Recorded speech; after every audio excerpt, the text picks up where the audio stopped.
Hi everyone, in this video I want to talk about my thoughts now that the video embargo for Project Cars 3 has been lifted and content creators have had a chance to put material up. I'm not going to show any of the material that they've put up as I don't want to steal anybody else's work, so all you're going to see in this video is material SMS have already put out.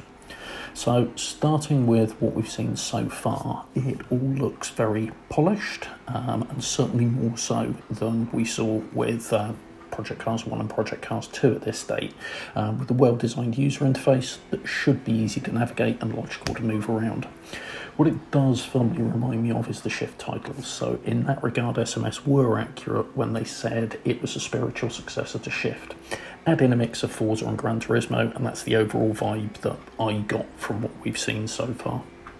The career element we've seen so far certainly does look to have been inspired by these three titles, with a massive amount of races broken down into a range of different car classes, starting from road cars and working your way up to race cars with the ability to upgrade cars as you go to move them from one class to the other. What we don't yet know is if road cars will be able to be upgraded all the way to take on race spec cars. One area that is sure to divide people is that the career consists of short races, so 2 to 5 laps based on what we've seen so far, with no practice and no qualification. In that regard, Project Cars 3 seems to have moved away from being a motorsport focused title and more towards being a racing game, certainly as far as the career side of things goes. One oddity that has been seen is that some of the race car events have had some very strange mixed grids, with the like of race-prepped Mark 1 escorts doing battle with GT cars or stock cars battling it out with prototypes. Some have said this is because it's beta, and personally I hope that's the case. So how well all of this will work depends in my mind on two factors: the AI and the handling. So starting with the AI, what I've seen to date is a bit of a mixed bag. The first content I saw was from a Russian gen, and the AI looked very, very punt happy in that one, which was a major red flag. However, almost all of the other content that's gone up since has been much better in that regard. One creator did mention they felt as if the AI deliberately slowed down towards the end of races, and I certainly hope that this was just a feeling rather than a reality.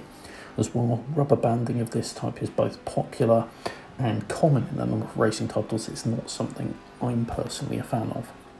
I do, however, understand the logic of it, as with 2 to 5 lap races, you have to do something to keep the racing tight whilst giving the player a chance if they're always starting at the back of the grid, which is likely due to a lack of qualifying.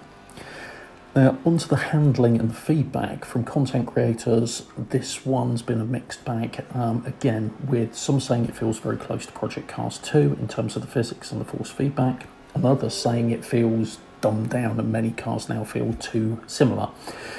It is odd that we're seeing such a difference of view on this one, and I hope that it's down to different driver aids being used, which does lead me on to one of the potential concerns I have for the success of Project Cars 3. Which is how accessible it ends up being.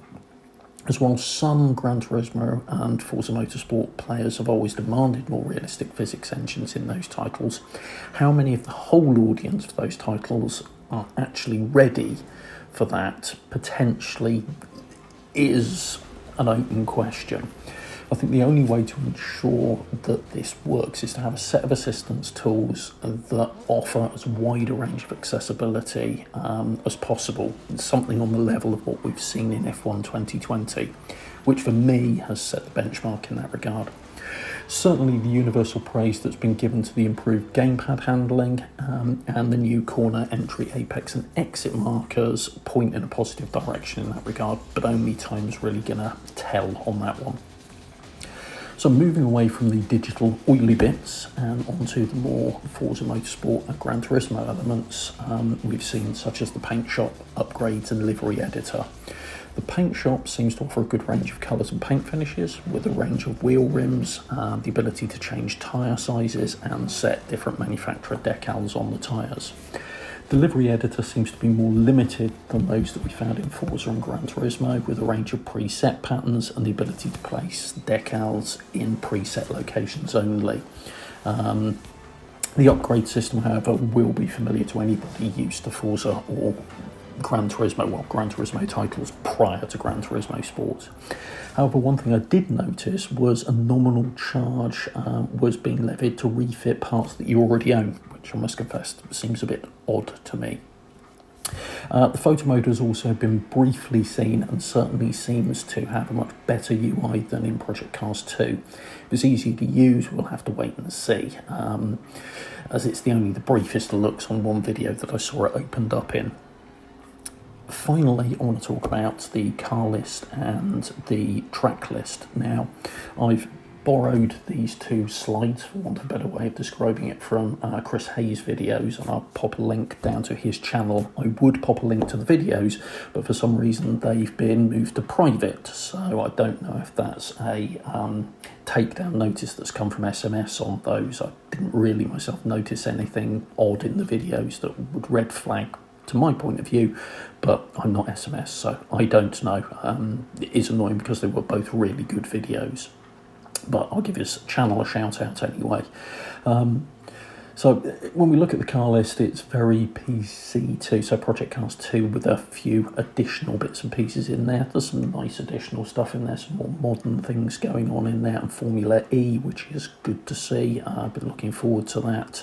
The track list, there's some new fantasy tracks, and the main thing is there's some omissions on there of some quite popular tracks. So Spa is not on there, and I think we're pretty much guaranteed that's gone due to licensing costs. But also Le Mans is out as well based on that list. But one thing to stress is these are not final lists, and they could well be subject to change, but I'm showing them to you anyway. So that pretty much rounds up what I can recall seeing in the content I've watched so far. And in all honesty, I don't object to what I've seen so far from a game point of view. I do, however, think the brand confusion that's occurred from sticking it in part of the numbered Project Cars series still exists, and I think the confusion that's caused is likely to continue rather than abate as we see more information released over the next month until the release date itself. So thanks for watching, and if you have found this interesting, please give it a like, and if you would like to see more content like this, please subscribe and hit the bell icon for notification when new videos get uploaded. Thanks very much for watching. Take care.